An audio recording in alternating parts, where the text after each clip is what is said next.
the first question, Elaine, I know a lot of people are interested in your background being in the financial industry, and what could you possibly know about mental wellness or how you even got into this? Can you tell us, the viewers, exactly how this came about?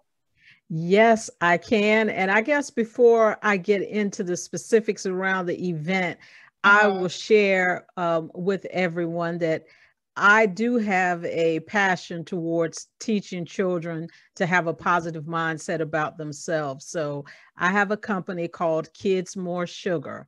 And my last name is Sugar, but in my company name, Sugar stands for saying unforgettable good affirmations regularly. So there is a part of my passion and my commitment and my company that is definitely centered around the mindset and well-being. So I love working with children, my absolute passion. I like that. Okay, so you have a background in the financial industry. So with the MAPS global event, is it a passion of yours? Is it something? What made you feel like, you know what, this is necessary? Well, I can identify with people that struggle with mental wellness issues, first of all, because my grandmother lived with schizophrenia. She actually died in a state hospital, mental hospital. And I watched my mother care for her with love and compassion. And so that was probably my first model to see someone caring for someone that was struggling mentally. And then personally, and me directly with my mother, she actually battled dementia for probably the last 7 or 8 years of her life.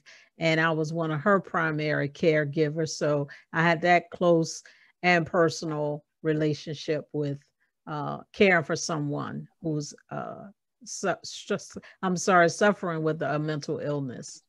Yes, and I feel like a lot of that is stressful on the caretakers themselves and the people Absolutely. that take care of them. So we definitely want to recognize that. And so would it be safe to say that that's where the idea of the event came from, where, fast forward to today's time, what did you see or what have you witnessed that it just seems more urgent than ever to put together such a um, phenomenal platform for not only small businesses, but for people in general? Like, did that come from those experiences plus what we've experienced with COVID?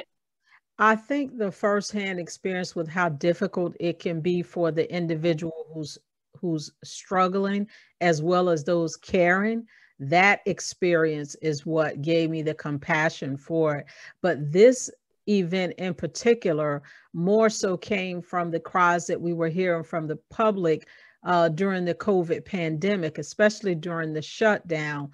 We were hearing, on a regular basis that adults were struggling with this mentally, children were struggling with it mentally. It was a challenge for all of us, I would say.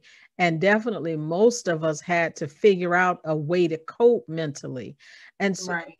those cries, I believe we all heard. And then at the same time, we had small business owners and a lot of other businesses having financial impacts. And there was some aid that was provided. But to me, I saw a gap in that even though we were crying out for mental wellness, help, and support, and we were putting programs in place to help small businesses, there was almost like an oversight, or it didn't seem like people who actually do mental wellness work were the subjects of those programs that were being rolled out. So I just thought it was ironic that we were saying, hey, we need help with this mentally. And you have these group of small business owners who have committed their lives, and it's their passion to help people get well and to help people get to a better place. So I just felt like they were almost forgotten in one sense, even though they were being called upon. So Right. I see it as though you have a group of people who are saying we need mental help, and you have a group of people who provide that service. And sometimes you just don't know about it because they don't have $50,000 or $100,000 marketing budgets like some larger companies. So I figured we should be able to marry the two. We should be able to bring together the public that needs this type of support and the people who've committed their lives to doing it. And that's what this mental wellness event is about. The public will be able to come all week and enjoy a variety of different methodologies to feeling better and healing. And that's what I love about this. And that's what matters the most. And for a lot of us, and I would say it's safe to say around the world, it was an abrupt awareness to our mental health and how important it is. So I know I can speak for everyone, all of the viewers and all of the M.A.P.S community. This is a phenomenal platform. Kudos to you and to those that are helping you to put this together. And we look forward to the week of September 12th through the 18th.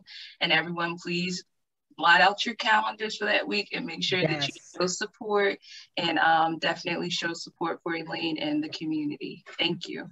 Yes, thank you so much, Miata. And I just want to remind everyone that this is our event. There are hundreds of small business owners coming together from around the world to make this happen. And then maybe people who are not actually mental wellness professionals who just love this idea and believe in the work that's being done by this community, and they are here to support. So this is our event. It's our gift to the public. And I was telling someone, you know, years from now, your children, grandchildren are going to read about the COVID pandemic. Yep. And no doubt they're going to read about the mental stress and strain that it caused.